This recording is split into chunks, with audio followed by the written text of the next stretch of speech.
Meu caro amigo presidente da República Portuguesa, Marcelo Rebelo de Sousa, meu caro amigo primeiro-ministro da República Portuguesa, Luiz Montenegro, meu querido companheiro vice-presidente da República do Brasil, Geraldo Alckmin, e ministro da Indústria, Comércio e Desenvolvimento, Dom João Batista de Quatro, Núncio Apostólico, em nome de quem cumprimento o corpo diplomático presente, deputado federal Hugo Mota, presidente da Câmara dos Deputados do Brasil, Paulo Rangel, ministro de Estado e dos Negócios Estrangeiros de Portugal, em nome de quem cumprimento as ministras e os ministros portugueses,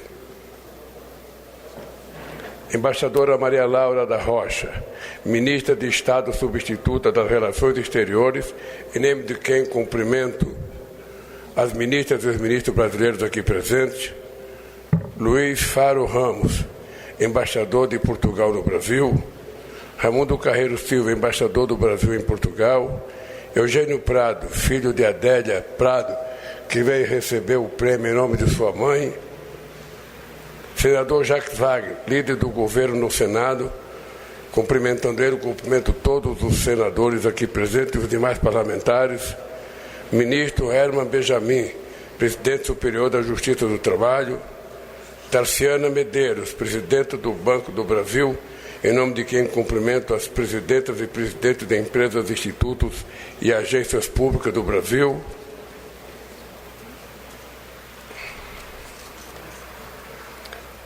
José Manuel Diogo, representante da Câmara de Comércio e Indústria Luso-Brasileira, em nome de quem cumprimento as empresárias e os empresários presentes, senhoras e senhores, e quero também cumprimentar o nosso querido companheiro Alcolumbre, presidente do Senado Federal.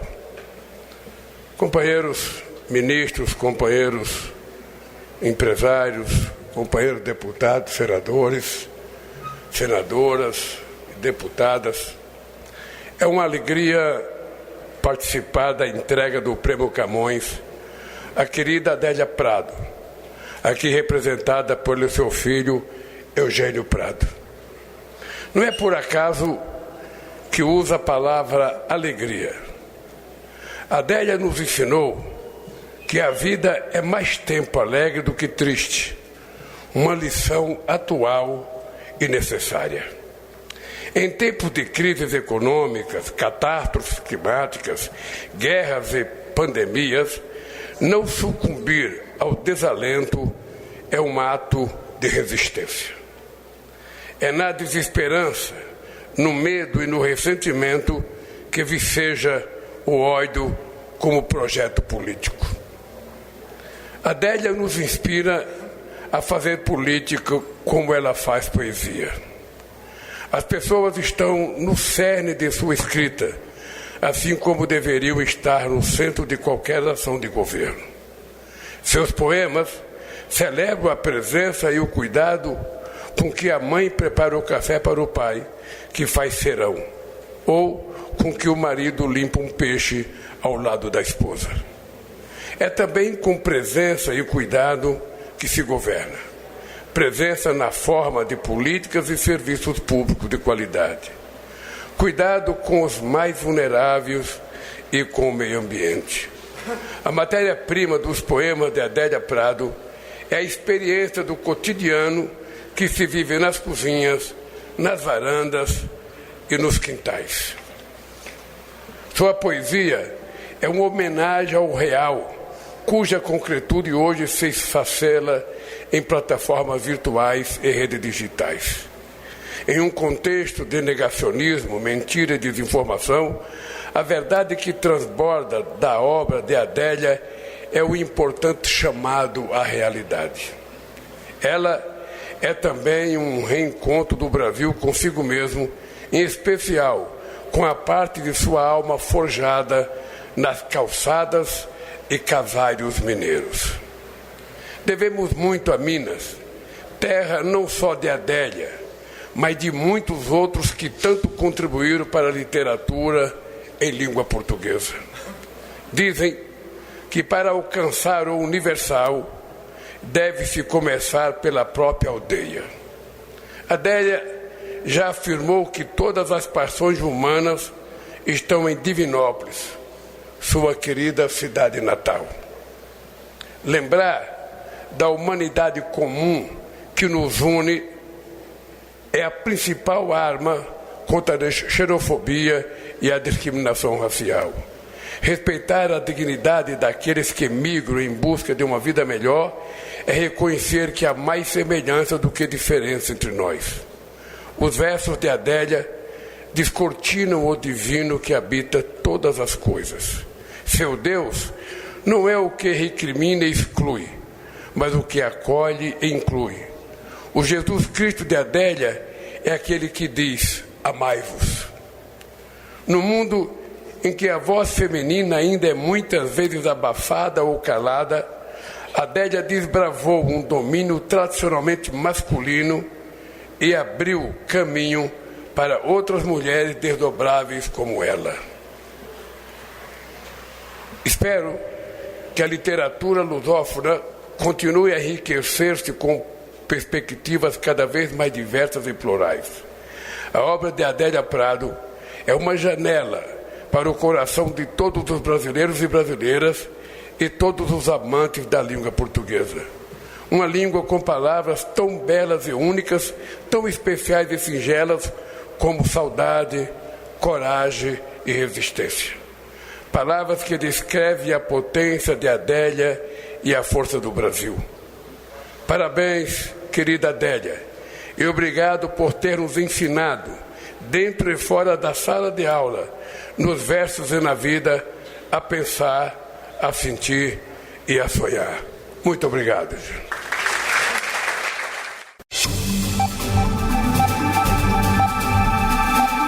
A nova Indústria Brasil, política industrial do governo federal, vai destinar cerca de 113 bilhões de reais para impulsionar o setor de defesa. Até 2026, o objetivo é alcançar 55% de domínio das tecnologias essenciais à defesa e à soberania em áreas como radares, satélites e foguetes. O setor de defesa também alcançou recorde de mais de 10 bilhões de reais nas exportações de produtos e serviços em 2024. E hoje nós recebemos ao vivo na Voz do Brasil a secretária adjunta de Produtos de Defesa, Juliana Ribeiro Larenas, para falar mais sobre esses números e onde a gente pode chegar. Boa noite, secretária. Boa noite a todos.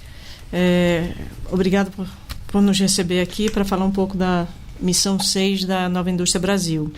É uma política que busca melhorar o cotidiano das pessoas, estimular o desenvolvimento tecnológico e produtivo e ampliar a competitividade da indústria brasileira para, assim, gerar emprego e renda para a nação.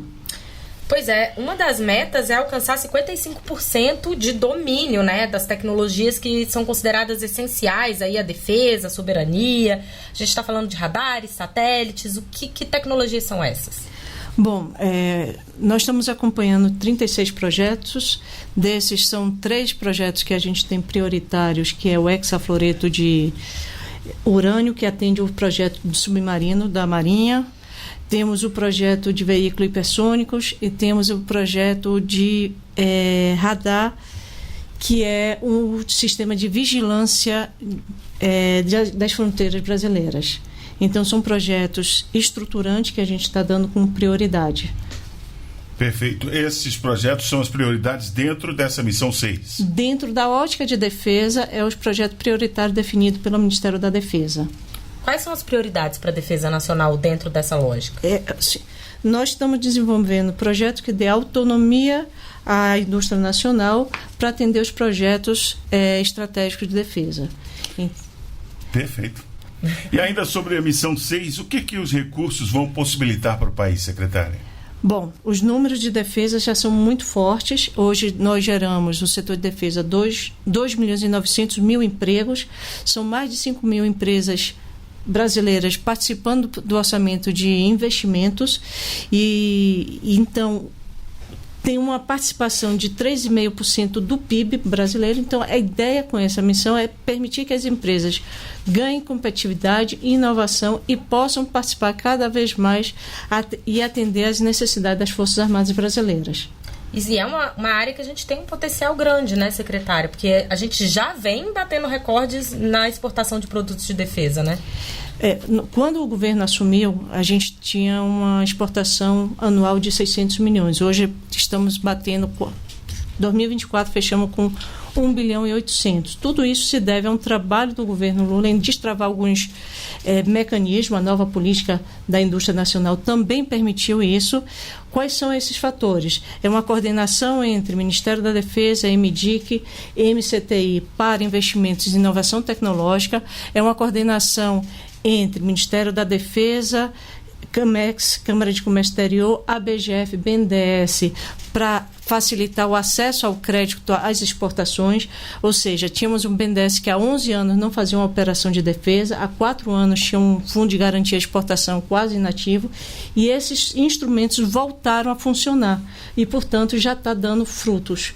Em 2025, nossa perspectiva, inclusive, quando a gente compara o mês de janeiro desse ano com o mês de janeiro do ano passado, já teve um crescimento de 150%. Então, há uma perspectiva de que haja um crescimento forte, lógico que não vai ser de 150%, porque a gente não consegue manter isso, mas um crescimento considerável nas exportações brasileiras. Ressalto que as exportações brasileiras no setor de defesa são importantes porque uma indústria de defesa não se sustenta com as restrições orçamentárias que a gente tem hoje. Portanto, esse trabalho é feito pelo Ministério da Defesa para manter uma indústria dinâmica e manter os empregos nacionais.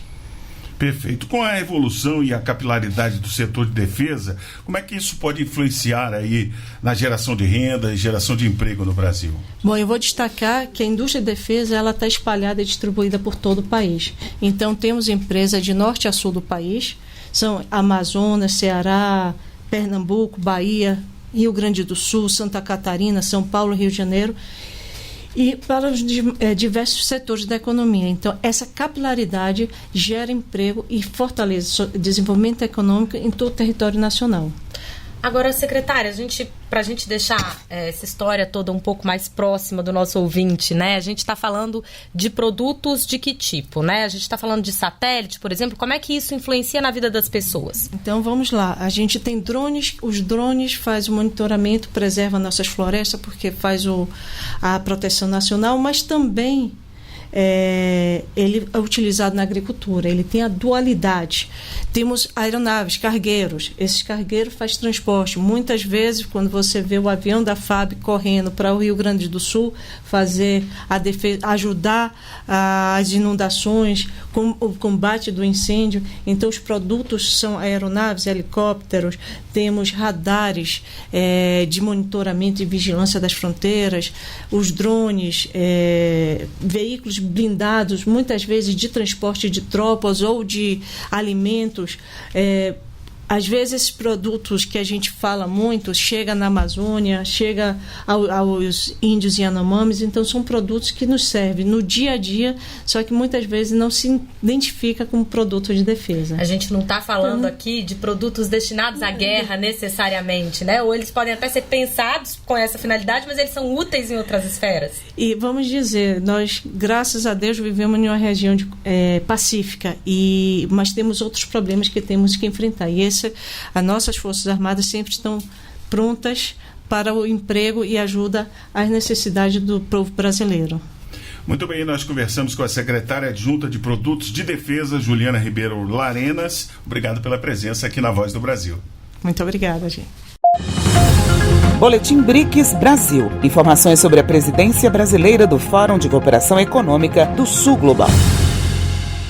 Ao fim da primeira rodada de reuniões de juventude sob a presidência brasileira do BRICS, além do acordo entre os países nos eixos propostos pela coordenação nacional, um anúncio importante foi realizado: a data da cúpula de juventude do BRICS, que ocorrerá nos dias 9 e 10 de junho em Brasília, Distrito Federal. Fortalecer a cúpula de juventude como um fórum fundamental às e aos jovens do Sul Global é uma das prioridades neste ano. ano, que se celebra uma década da formalização dos debates de juventude na agenda do Grupo de Cooperação. Dentro das estratégias para a repercussão das temáticas, a população jovem do país será convidada a participar do processo por meio de encontros nos estados, como comenta Ronald Sorriso, secretário nacional de Juventude da Secretaria-Geral da Presidência da República. Nós faremos reuniões regionais para debater os temas dos BRICS e incentivamos os outros países a fazê-los também, para nos dias 9 e 10 de junho a gente ter um caldo muito efervescente junto com a produção da juventude brasileira, para a gente chegar num relatório, numa declaração final que contribua para os objetivos que o Brasil apresenta nesse encontro. Incorporar questões da juventude nas discussões sobre desenvolvimento, industrialização, sustentabilidade e governança global, avançar propostas de financiamento conjunto para políticas de juventude, expandir o intercâmbio das melhores práticas e aumentar a participação social nas discussões relacionadas com a juventude no BRICS também são temas em destaque na agenda brasileira. No BRICS, a juventude participa por meio de reuniões técnicas, reunião ministerial e atuação no Conselho de Juventude, fundado em 2023 sob a presidência sul-africana. No Conselho, os temas estão dispostos da seguinte forma entre os países a que se refere a sigla: Educação, Ciência e Treinamento com Rússia, Empreendedorismo Jovem com Índia, Ciência, Tecnologia e Inovação com China, Serviço Social e Voluntariado com África do Sul, Saúde e Esportes com o Brasil. O Conselho se reúne no Brasil pela primeira vez no próximo mês, março. Com informações do BRICS, Franciele Barcelos. Boletim BRICS Brasil, uma parceria da Presidência Brasileira do BRICS com a agência Rádio Gov. Um cadastro único mais moderno, seguro e ágil para garantir o direito dos beneficiários dos programas sociais brasileiros. Esse é o objetivo do novo portal para gestores do CAD Único, lançado nesta quarta-feira, 18 de fevereiro, pelo Ministério do Desenvolvimento e Assistência Social, Família e Combate à Fome. A ideia é automatizar o preenchimento das informações das famílias, evitar erros e tornar o processo de atendimento na rede SUAS mais ágil. Quando o operador do Sistema de Cadastro Único for preencher o campo com o CPF do beneficiário, serão processadas automaticamente informações de diferentes bases do governo federal, como a de óbitos e nascimentos, Receita Federal, Previdência Social, entre outros. Processos de integração de dados que antes levavam 2 ou 3 meses para serem realizados vão ser feitos em poucos dias, como explica a secretária de Avaliação, Gestão da Informação e Cadastro Único do MDS, Letícia Bartolo. Até então, o cadastro era um sistema em que os operadores, os entrevistadores, incluíam os dados socioeconômicos das famílias e os atualizavam. Agora não, agora é muito mais que o sistema. É um portal integrado de informações. Então, no sistema de inclusão e atualização de dados, a gente vai ter uma integração com outras bases do governo federal. Nascimentos, óbitos, benefícios previdenciários, emprego formal, CPF. Isso melhora a vida do operador, que não tem que gastar tanto tempo para digitar as informações, e a vida da pessoa que vai se cadastrar, que ela não precisa gastar mais tempo dizendo ao poder público informações que o poder público já possui. Os gestores e operadores do Cadastro Único nos municípios vão ser capacitados para usarem o novo sistema. Toda a capacitação dos mais de 40 mil profissionais que operam o Cadastro Único será feita em educação à distância, construída com uma linguagem cidadã, uma linguagem simples, para garantir 100% dos profissionais sempre com conhecimento em dia. O CAD Único reformado também é mais eficiente contra fraudes cibernéticas e outros tipos de fraude. Letícia Bartolo esclarece a importância disso e de outra novidade que contribuirá com as gestões municipais. O nosso novo Cadastro Único também vem com uma plataforma de gestão de riscos, em que a gente vai poder monitorar e identificar fraudes, evitando erros logo na entrada e utilizando, inclusive, algoritmos de inteligência artificial. E terá também uma plataforma de relatórios analíticos. Se o município quiser saber, por exemplo, num bairro, quais as famílias que têm pessoas com deficiência e não têm acesso a saneamento básico, ele vai poder puxar esse relatório analítico e, assim, estabelecer melhor as políticas no combate à pobreza em suas diversas dimensões. Outra novidade do sistema é a possibilidade de acessar o formulário do Cadastro Único de maneira offline em dispositivos móveis, como tablets ou celulares. A função é importante para a coleta de dados em áreas sem internet, por exemplo. De toda forma, os formulários impressos permanecerão como uma alternativa para a inscrição e atualização de dados das famílias em caso de necessidade. Reportagem Érica Braz. Boa tarde a todas e a todos. Eu cumprimento inicialmente o secretário executivo do Ministério da Justiça e Segurança Pública, Manuel Carlos de Almeida Neto. Cumprimento a secretária de Direitos Digitais, Lilian Cinta de Mello, a quem agradeço não apenas a participação nesta ação importantíssima, mas também agradeço a excelente explanação que acaba de nos dar. Cumprimento o presidente da Federação Brasileira de Bancos, FEBRABAN, Isaac Sidney, que desde o primeiro momento foi um entusiasta dessa nossa aliança e que certamente dará muitos frutos. Cumprimento a nossa chefe de gabinete da pasta, doutora Ana Maria Varenga Neves. Cumprimento a secretária nacional de Políticas sobre Drogas e Gestão de Ativos, Marta Machado. Cumprimento o diretor-geral da Polícia Rodoviária Federal, Antônio Fernando de Oliveira. A secretária executiva do Ministério de Gestão e Inovação, Cristina Chiome Moro. Cumprimento, que estava aqui, o doutor Sarrubo, que acaba de nos deixar, mas nos prestigiou. Cumprimento também com muito agradecimento a presença do secretário especial da Receita Federal do Brasil, Robson Barreirinha. Cumprimento todos os demais servidores da casa e jornalistas presentes. Eu, nesta manhã, fiz uma palestra na Confederação Nacional dos Transportes e fiz alusão, como costumo fazer, ao artigo 144 da Constituição Federal, que inicia o capítulo relativo à segurança pública. E logo no caput desse dispositivo consta o seguinte: a segurança pública é dever do Estado e responsabilidade de todos. Isso significa que a responsabilidade sobre a segurança pública não pode recair exclusivamente sobre os ombros dos agentes estatais. É claro que nós assumiremos essa tarefa com muita ênfase, muito denodo, mas sem a participação da sociedade civil, seguramente não há avanços no tema da segurança pública.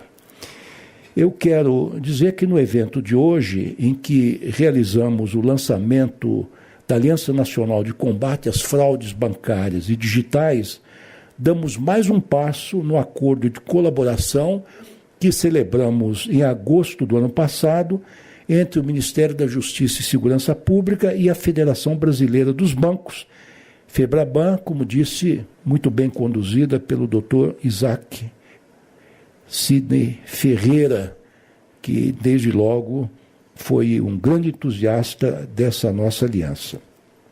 O objetivo dessa parceria é alinhar o nosso Ministério e a FEBRABAN para promover ações voltadas à prevenção e ao combate de fraudes, golpes e crimes cibernéticos. A alarmante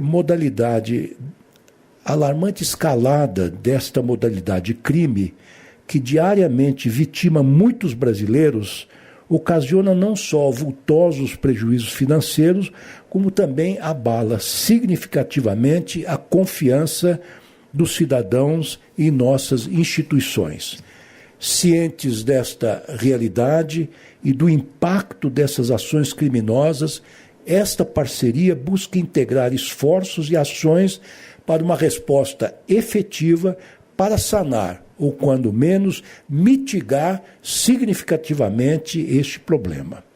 O primeiro passo que se seguiu à assinatura do acordo de cooperação foi a mobilização das equipes técnicas do Ministério e da FEBRABAN para a criação de um grupo de trabalho em setembro de 2024. Pela pasta, escalei as unidades com competência de contribuir para esse enfrentamento.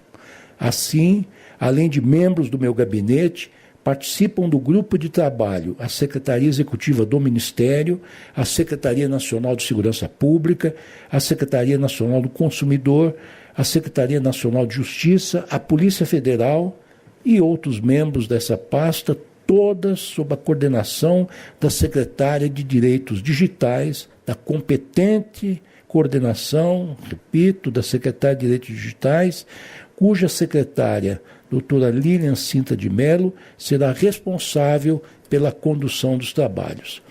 Com esse objetivo, também a FEBRABAN, a partir da indicação de seus diretores executivos e setoriais, para acompanhar a parceria, demos concreção a essa aliança nacional. Quero retomar uma consideração que expus no evento de assinatura do nosso primeiro acordo. Disse então que, embora o aumento da criminalidade comum continue a assombrar as nossas vidas cotidianas, a gravidade dos delitos que vêm sendo praticados no mundo virtual é decisivamente alarmante. Aqui não me refiro só aos crimes financeiros, mas também ao uso da internet para a prática do tráfico de drogas, de armas, de pessoas, além de outros delitos, para não falarmos dos crimes contra a honra e a dignidade das pessoas. A junção das expertises é central para o enfrentamento da criminalidade organizada, sobretudo daquela que encontra no mundo virtual campo fértil para perpetrar ações delituosas. Atuar com integração, compartilhando dados e informações, é uma prática que seguimos em nosso dia a dia na gestão à frente do Ministério. A resposta mais eficiente à criminalidade que alvitramos é a que se dá com inteligência, capacitação técnica e implementação de medidas de prevenção, detecção e, finalmente, repressão. A Aliança Nacional de Combate a Fraudes Bancárias Digitais sintetiza esses objetivos e vai ao encontro de uma demanda da sociedade, que é a de construirmos um ambiente virtual mais seguro e confiável, no qual a impunidade deixe de reinar e a segurança prevaleça, especialmente nas nossas interações e trocas financeiras. Agradeço mais uma vez penhoradamente a FEBRABAN e a equipe técnica do Ministério pelos esforços realizados até o momento, bem como às demais autoridades e instituições do governo federal e do sistema financeiro que se juntaram a nós no lançamento da Aliança Nacional para o Combate a Fraudes, Golpes e Crimes Cibernéticos. Tenho certeza que teremos muito êxito. Obrigado. Boletim COP30 Amazônia. Informações da Conferência da ONU sobre Mudança do Clima. A Conferência das Nações Unidas sobre Mudança do Clima, COP30, será realizada em novembro em Belém, no coração da Amazônia. Para explicar melhor as expectativas e desafios da conferência, o presidente da COP30, André Correia do Lago, diz que o evento promete ser um marco nas negociações do clima global. Segundo ele, o Brasil, como país anfitrião, assume um papel central nas discussões sobre desenvolvimento sustentável. Confira alguns trechos da entrevista com o embaixador André Correia do Lago, presidente da COP30 Amazônia. Quais são as principais expectativas para a COP30 em Belém? Há uma expectativa muito grande de que o Brasil tenha uma tradicional liderança na área de negociações de mudança do clima, de meio ambiente, de desenvolvimento sustentável, possa liderar esse grande grupo de países em realmente encontrar respostas para muitas das perguntas que o mundo está se fazendo de como é que nós vamos conseguir combater a mudança do clima. Como o Brasil se prepara para assumir esse papel de liderança em uma COP que tem um foco tão relevante, principalmente no desenvolvimento sustentável, mas em nível global? O Brasil tem, ao algumas vantagens, né? Uma delas é que nós temos uma longa tradição de diplomacia dessa área, ou seja, nós negociamos de maneira muito determinante, mas também tem uma outra dimensão, é que este governo está completamente comprometido com essa agenda. O Brasil tem uma população que recebe muito bem a agenda do desenvolvimento sustentável. Qual a importância de Belém, no estado do Pará, sediar a COP30? Nós temos que lembrar que a Amazônia é um dos maiores símbolos que há no mundo sobre natureza. Muito pouca gente no mundo tem a noção do tamanho da Amazônia. Então, trazer o mundo para a Amazônia vai permitir também mostrar a Amazônia como ela é hoje, que ela é uma solução para o clima. Como a presidência brasileira pretende superar as adversidades geopolíticas e econômicas? E qual a expectativa de entregas para a COP30? O trabalho é muito voltado para encontrarmos aquilo que a gente pode fazer em comum. Fazer esse exercício de encontrar um caminho comum já começa dentro do nosso país, onde existem desafios da riqueza, existem desafios da pobreza. Nós somos tão diversos que é por isso que nós entendemos os outros. Como o Brasil pretende abordar o debate sobre os impactos sociais para a COP30? A questão social, esse governo tem demonstrado de maneira muito clara esse comprometimento, que, aliás, é uma luta histórica, né, do presidente Lula. Então, eu acredito que há uma agenda riquíssima para a gente desenvolver e trabalhar com outros países. Alguns têm uma maior diferença com o Brasil, mas a verdade é que a gente acaba se encontrando em vários elementos sempre. Como mensagem final, o que os brasileiros e brasileiras podem esperar da COP30? Eu acredito que, com a liderança do presidente Lula, nós vamos conseguir usar essa COP para fazer do Brasil um país muito melhor, mas sobretudo para fazer do Brasil um país que mostre para o mundo várias soluções, várias direções que, graças à diversidade brasileira, nós podemos oferecer. Com informações da COP30 Amazônia, Leandro Molina e Franciele Barcelos. Boletim COP30 Amazônia, uma parceria da Presidência Brasileira da COP30 com a agência Rádio Gov. Vamos falar sobre uma poderosa ferramenta de transformação no cenário empresarial. O Elas Exportam, um programa do Ministério do Desenvolvimento, Indústria, Comércio e Serviços, em parceria com a Apex Brasil, que em sua 4ª edição segue ampliando horizontes para mulheres empreendedoras que buscam aí internacionalizar os seus negócios. Olha, essa iniciativa não só está contribuindo para a expansão das empresas no mercado global, como também está quebrando barreiras culturais e estruturais entre os negócios brasileiros. Para contar para a gente sobre o impacto dessa mudança, os desafios no processo, a gente conversa agora com Janaína Batista Silva, ela que é diretora do Departamento de Promoção de Exportações e Facilitação do Comércio. Bom dia, diretora. Muito obrigada pela participação aqui no Brasil em Dia. Bom dia, Vanessa. Obrigada pelo convite. Diretora, eu acho que o mais importante é a gente começar falando sobre isso. Não é, o Elas Exportam não é apenas uma ferramenta de capacitação para as mulheres, é uma ferramenta de mudança cultural, né? Para a gente conseguir finalmente colocar de vez a mulher, inserir a mulher empreendedora no mercado internacional. Fala um pouco para a gente sobre isso. É isso mesmo, Vanessa. O Elas Exportam surge em 2023 com a intenção de apoiar aquela máxima de que o lugar da mulher é onde ela quiser.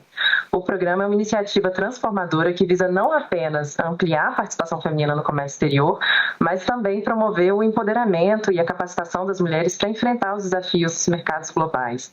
E os desafios são muitos, né?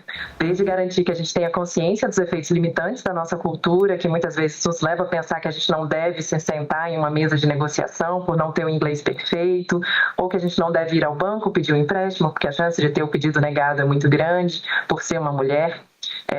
Ou com receio de que confundam um convite para tomar um café com um parceiro comercial como, né, algo mal visto, enfim. Então, o programa vem com esse objetivo de desenvolver competências técnicas e também competências socioemocionais nas participantes, ampliando a visão delas de oportunidades que se colocam no mercado internacional. E, para mim, o aspecto mais importante, a criação de redes de apoio entre essas empresárias para o compartilhamento de informações, de desafios e de oportunidades.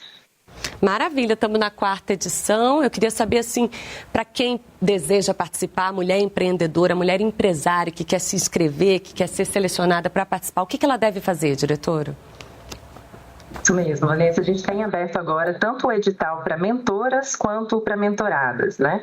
Então, no caso das mentoras, que são as empresárias já experientes, a gente tem uma novidade nesse ano, que é a criação de um banco para que o cadastro dessas empresárias aconteça ao longo do ano.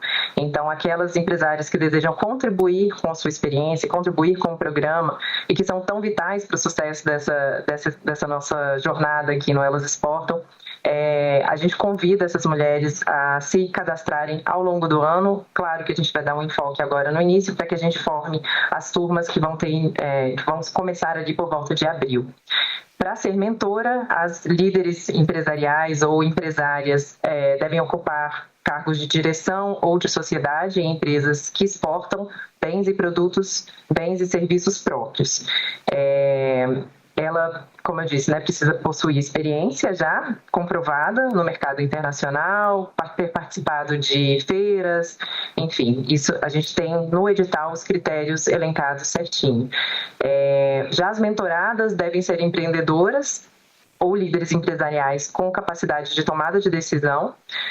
A gente pede que elas também atuem em empresas que têm produtos ou serviços com potencial de exportação, e isso pode ser acessado por meio de uma ferramenta que está disponível online, o Acesse o Mundo. A gente coloca ali no edital também o link, caso vocês se interessem.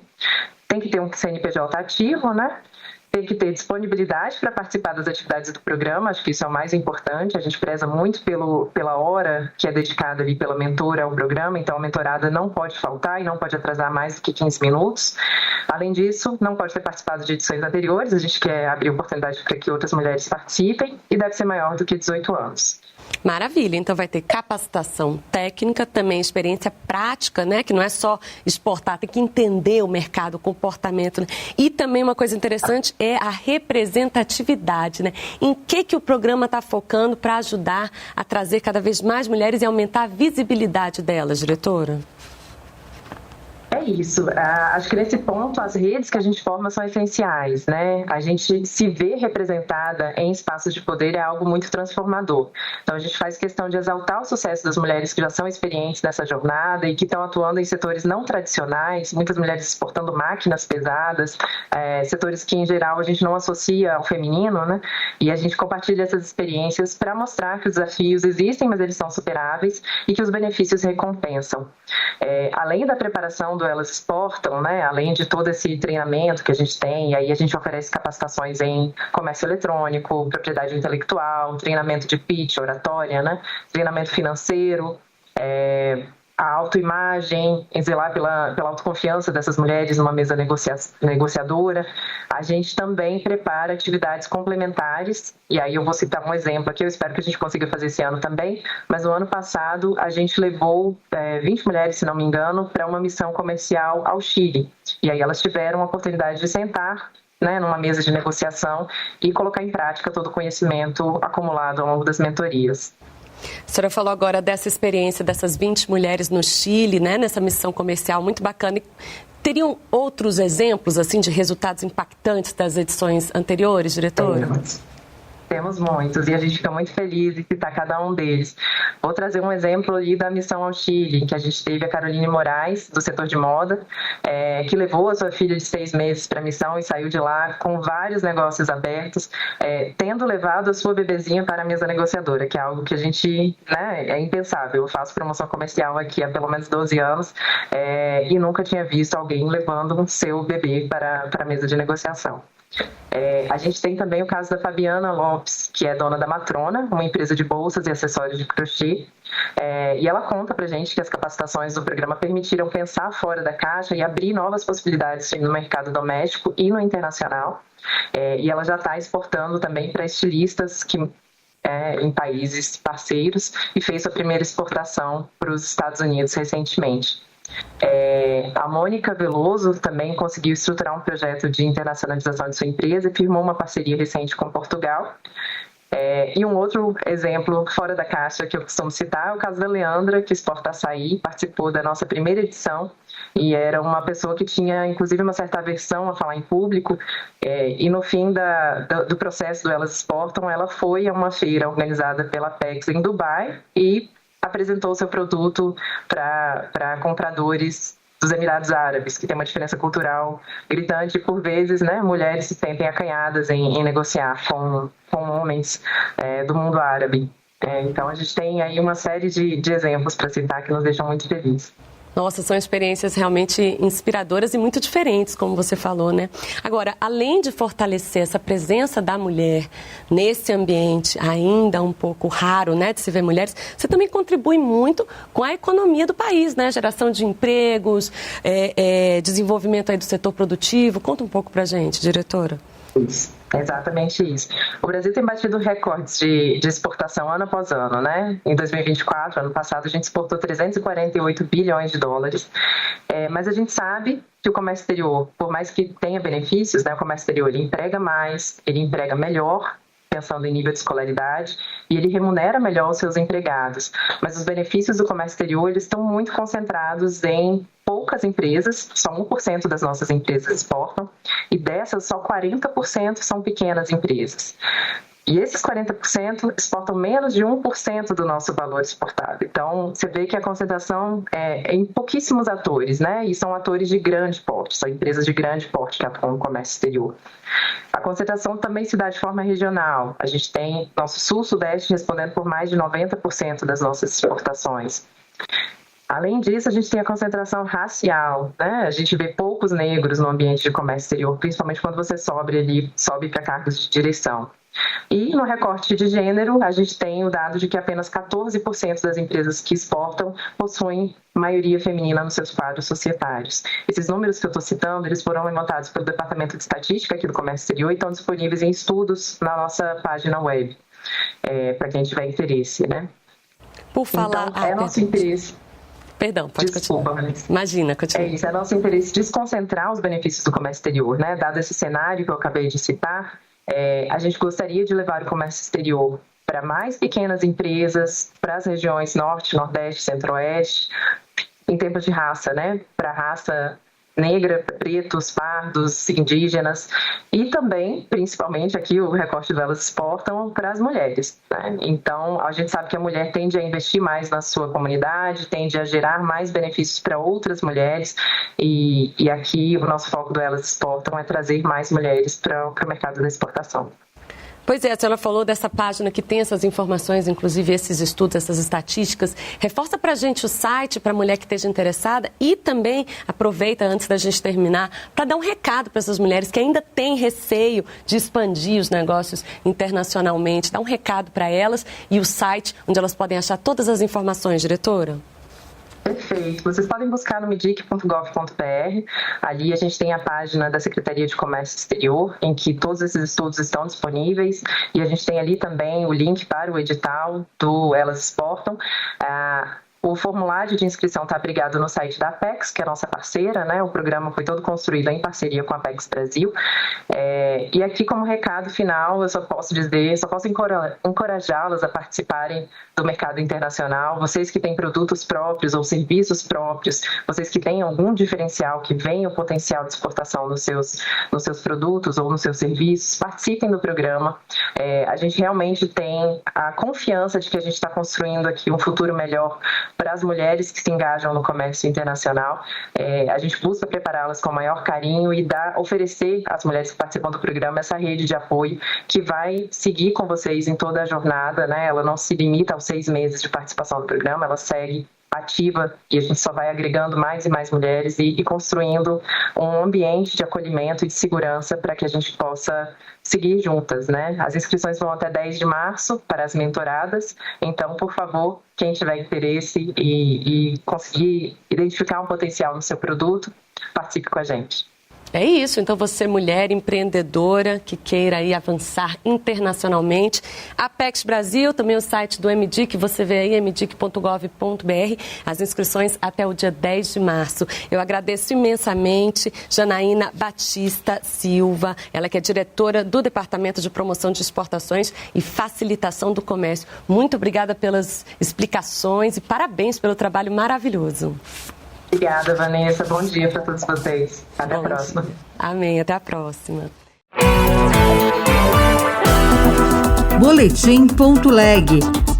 As últimas notícias do Senado Federal para você. Líderes apresentam hoje sugestão da pauta de votações ao presidente do Senado. De voltarmos à plenitude do funcionamento do Senado Federal, de termos atividades nas nossas comissões, atividades deliberativas em nosso plenário. Senador reforça que Legislativo deve decidir sobre criminalização do porte e posse de drogas. Eu sou o Thiago Medeiros e este é o Boletim.leg. O presidente do Senado recebe na residência oficial os líderes partidários para definirem a pauta de votações e a liberação das emendas parlamentares. Repórter Érica Christian. Os líderes partidários devem apresentar hoje ao presidente do Senado, Davi Alcolumbre, a lista de projetos que deverão ser votados no plenário. 3 medidas provisórias já estão na pauta. 2 delas liberaram recursos para o Rio Grande do Sul em decorrência das enchentes no ano passado e outra para o estado do Amazonas devido às secas. Entre os itens defendidos pela oposição está a anistia para os envolvidos com os atos de 8 de janeiro. Já a base aliada se articula para votar a segunda parte da regulamentação da reforma tributária e a isenção do imposto de renda para quem recebe até R$5.000 mensais. O senador Veneziano Vital do Rego, do MDB da Paraíba, destacou que a reunião de hoje vai permitir a retomada das votações nas comissões e no plenário. De voltarmos à plenitude do funcionamento do Senado Federal. E quando eu falo plenitude, é de termos atividades nas nossas comissões, atividades deliberativas em nosso plenário. Não tivemos na semana passada, os partidos ainda estavam definindo os nomes que sugeririam às presidências destas comissões. O presidente do Senado deverá discutir ainda com os líderes partidários a liberação das emendas parlamentares, suspensa pelo Supremo Tribunal Federal, a retomada do funcionamento das comissões mistas das medidas provisórias e o acordo para os deputados votarem os projetos de autoria dos senadores. O Supremo Tribunal Federal confirmou a decisão de descriminalizar o porte de maconha para uso pessoal. Mas, para Rodrigo Pacheco, o tema deve ser decidido pelo Legislativo. Repórter Marcela Cunha. Por unanimidade, os ministros do Supremo confirmaram a decisão que descriminalizou o porte de maconha para uso pessoal e fixou a quantia de 40 gramas para diferenciar usuários de traficantes. No sentido contrário, o Senado aprovou uma proposta que torna crime a posse e o porte de qualquer quantidade de drogas ilícitas, mesmo que para consumo próprio. A PEC do senador Rodrigo Pacheco, do PSD de Minas Gerais, aguarda a decisão da Câmara dos Deputados. Para Pacheco, ao deliberar sobre o tema, o STF invade a competência do Congresso Nacional e até da Anvisa. Há uma lógica jurídica, política, racional em relação a isso, que, na minha opinião, não pode ser quebrada por uma decisão judicial que destaque uma determinada substância entorpecente, invadindo a competência técnica, que é própria da Anvisa, e invadindo a competência legislativa, que é própria do Congresso Nacional. Eu acho que a discussão sobre legalização é uma discussão que pode ser feita e eu a respeito, mas há caminhos próprios para isso. O porte de maconha para consumo próprio segue sendo uma conduta ilegal, o que significa que seu uso em espaços públicos continua proibido. Para distinguir consumidores de traficantes, o STF estabeleceu sanções alternativas, como advertências sobre o impacto do uso de entorpecentes e participação obrigatória em programas educativos. O Senado pode votar a proposta que determina a estruturação em carreira da advocacia pública da função de procurador municipal. Repórter Bruno Lourenço. Aprovada pela Comissão de Constituição e Justiça, a proposta de emenda à Constituição inclui na chamada advocacia pública os procuradores dos municípios. O ingresso nas procuradorias municipais se daria por concurso público, assim como já acontece com a carreira nos estados e Distrito Federal. O relator Everton, senador do PDT do Maranhão, ressaltou que a medida valerá apenas para as prefeituras. Fica o registro de que a criação das procuradorias municipais não impedirá que as câmaras de vereadores continuem a contar com seu próprio corpo de procuradores legislativos. A PEC admite ainda que cidades com menos de 60 mil habitantes sejam representadas por advogados ou escritórios de advocacia e não impede que prefeituras maiores contratem esses serviços em casos excepcionais que requeiram especialização. Outras notícias estão disponíveis em senado.leg.br/rádio. Você ouviu Boletim.leg. Notícias do Senado Federal.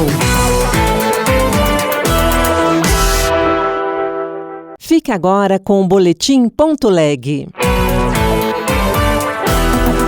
Boletim.leg. As últimas notícias do Senado Federal para você.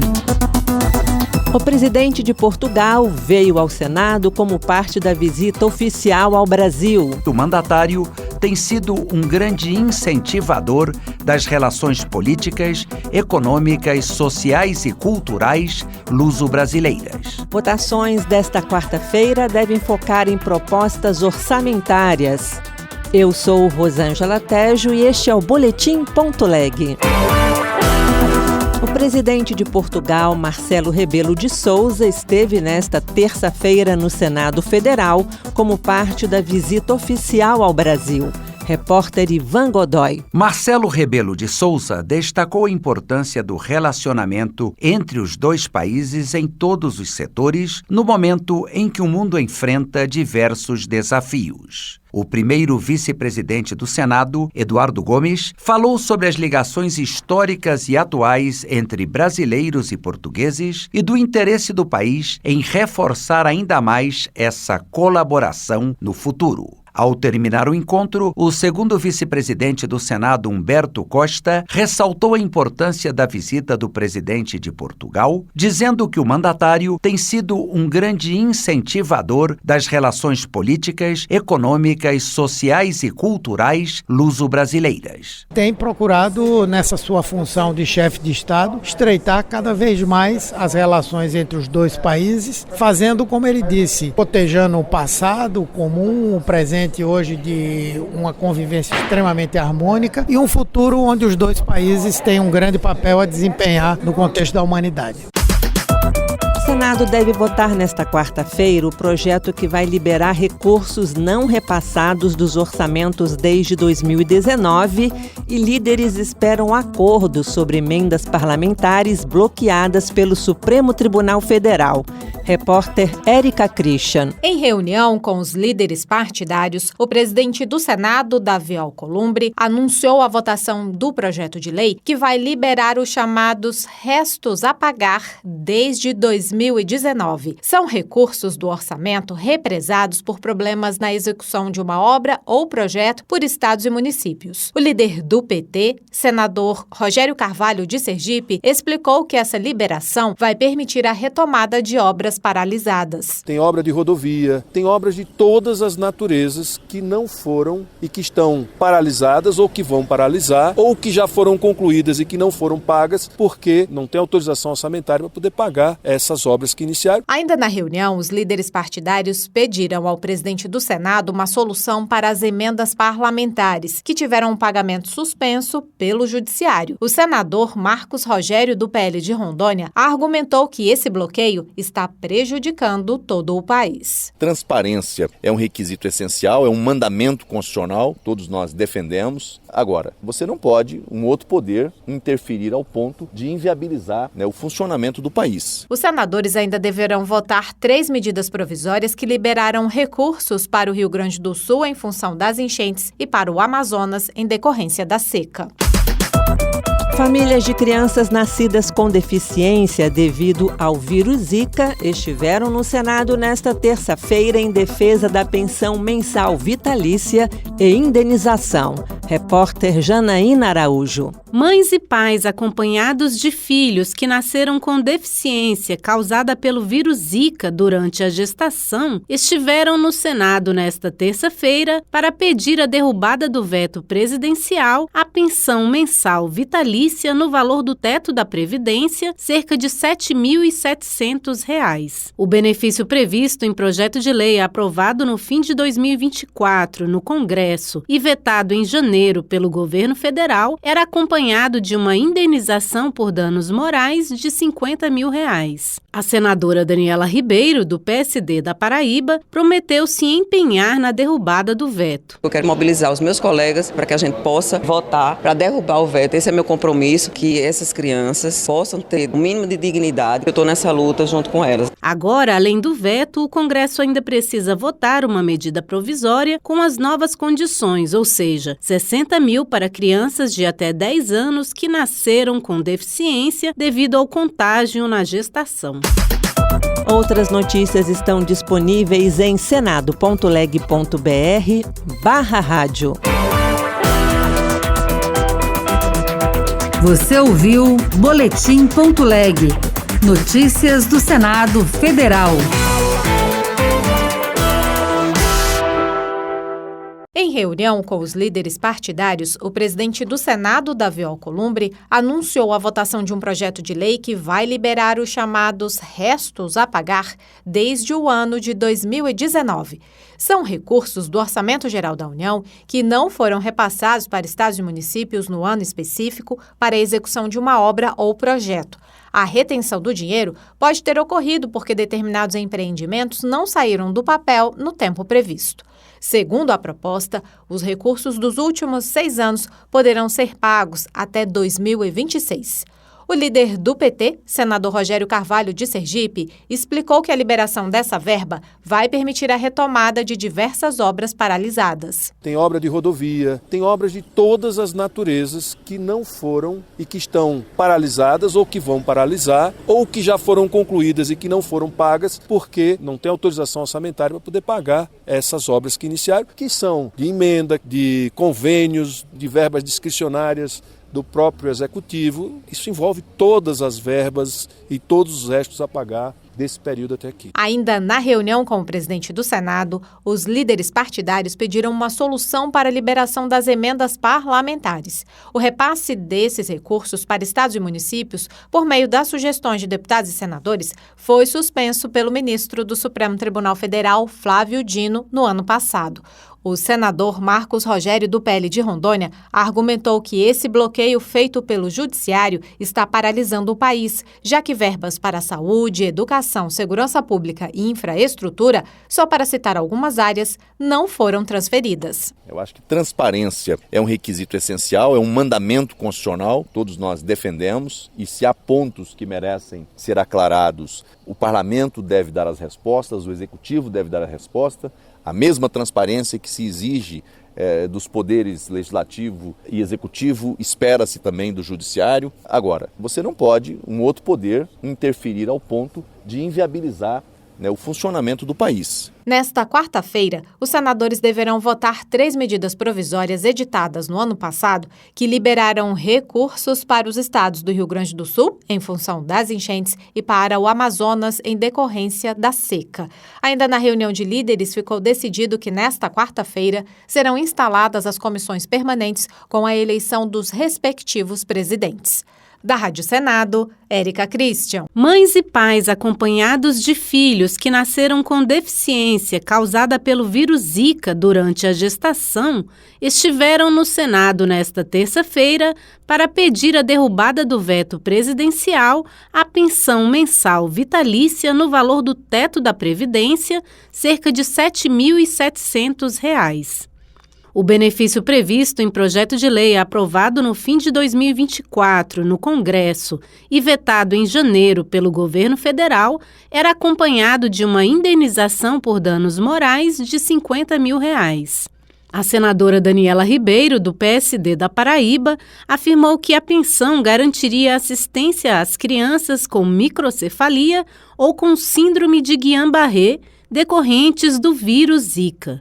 Ela prometeu se empenhar na derrubada do veto. Eu quero mobilizar os meus colegas para que a gente possa votar para derrubar o veto. Esse é meu compromisso, que essas crianças possam ter o mínimo de dignidade. Eu estou nessa luta junto com elas. Estava agora conversando com uma das mães que tem a mesma cadeira de quando a criança tinha 1 ano e hoje tem 7 anos. Ao lado da senadora, a presidente de uma rede alagoana de mais de 200 mães cuidadoras de crianças com deficiência decorrente do vírus Zika, Alessandra dos Santos, disse que o número de vítimas enfraquece o argumento financeiro utilizado pela Presidência da República no veto ao projeto de lei. Hoje nós somos 1.589 crianças, então não causa impacto financeiro. A gente não entende por que o veto e a gente vai lutar até o final. Uma mãe não desiste do seu filho. Após o veto, no início de janeiro, o Poder Executivo editou medida provisória garantindo R$60 mil para crianças de até 10 anos que nasceram com deficiência causada pelo vírus Zika durante a gestação. O valor da indenização não impede o recebimento do Bolsa Família e do benefício de prestação continuada. A MP precisa ser votada no Congresso para ser transformada em lei. Da Rádio Senado, Janaína Araújo. Após as honras militares, o presidente de Portugal recebeu as boas-vindas no Salão Nobre do Senado. Marcelo Rebelo de Sousa expressou sua satisfação por estar no Senado brasileiro e destacou a importância do relacionamento entre os dois países em todos os setores, no momento em que o mundo enfrenta diversos desafios. Ele lembrou da influência recíproca entre Brasil e Portugal no campo legislativo, incluindo a elaboração das respectivas constituições. O primeiro vice-presidente do Senado, Eduardo Gomes, falou sobre as ligações históricas e atuais entre brasileiros e portugueses e do interesse em reforçar ainda mais essa colaboração no futuro. O segundo vice-presidente do Senado, Humberto Costa, e o líder do governo no Congresso, Randolph Rodrigues, também destacaram os laços que unem ambos os países e a ligação pessoal de Marcelo Rebelo de Sousa com o Brasil. Ao terminar o encontro, Humberto Costa ressaltou a importância da visita do presidente de Portugal, dizendo que o mandatário tem sido um grande incentivador das relações políticas, econômicas, sociais e culturais luso-brasileiras. Tem procurado, nessa sua função de chefe de Estado, estreitar cada vez mais as relações entre os dois países, fazendo, como ele disse, cotejando o passado comum, o presente hoje de uma convivência extremamente harmônica e um futuro onde os dois países têm um grande papel a desempenhar no contexto da humanidade. O presidente de Portugal manteve conversações em Brasília com o presidente Luiz Inácio Lula da Silva, além de visitar os presidentes da Câmara, Hugo Mota, e do Supremo Tribunal Federal, Luiz Roberto Barroso. O primeiro-ministro Luiz Montenegro e uma dezena de ministros portugueses também integram a delegação. Da Rádio Senado, Ivan Godoy. Senado em 2 minutos. Eu sou Rosângela Tejo e você ouve agora as principais notícias do Senado Federal desta terça-feira. Em reunião com os líderes partidários, o presidente do Senado, Davi Alcolumbre, anunciou a votação do projeto que vai liberar os chamados restos a pagar desde 2019. São recursos do orçamento represados por problemas na execução de uma obra ou projeto de estados e municípios. O líder do PT, senador Rogério Carvalho, de Sergipe, explicou que essa liberação vai permitir a retomada de obras paralisadas. Tem obra de rodovia, tem obras de todas as naturezas que não foram e que estão paralisadas ou que vão paralisar ou que já foram concluídas e que não foram pagas porque não tem autorização orçamentária para poder pagar essas obras que iniciaram. O presidente de Portugal, Marcelo Rebelo de Sousa, visitou o Senado Federal nesta terça-feira. Rebelo destacou a importância do relacionamento entre os dois países em todos os setores, no momento em que o mundo enfrenta diversos desafios.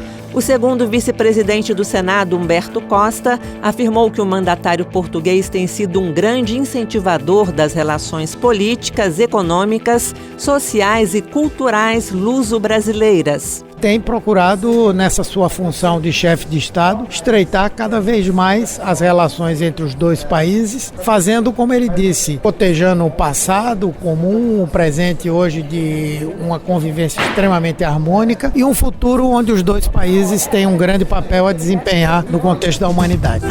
Outras notícias sobre o Senado estão disponíveis em senado.leg.br/rádio. Senado em 2 minutos. Uma produção Rádio Senado. A instalação das 16 comissões permanentes, prevista para esta quarta-feira, é fruto de um acordo firmado por ocasião da eleição da mesa do Senado. O PSD vai comandar as comissões de Constituição e Justiça e de Relações Exteriores. O MDB vai presidir as de Assuntos Econômicos e Sociais. O PT ficará com as comissões de Educação e de Meio Ambiente. O líder do Partido dos Trabalhadores, senador Rogério Carvalho, explicou que as legendas ainda vão negociar as indicações das vice-presidências. Tem acordos para as comissões também. Tem um procedimento, quem indicou 2 presidentes tem o direito de indicar 2 vice-presidentes. Mas isso não quer dizer que na mesma comissão, pode ser em comissões variadas. O PT está com Educação e Meio Ambiente, a gente está vendo a vice-presidência com a CRE, numa permuta com o PSD, para que eles indiquem a vice-presidência da Comissão de Educação. Ao contrário dos 2 últimos anos, a oposição vai presidir comissões neste biênio de 2025 e 2026.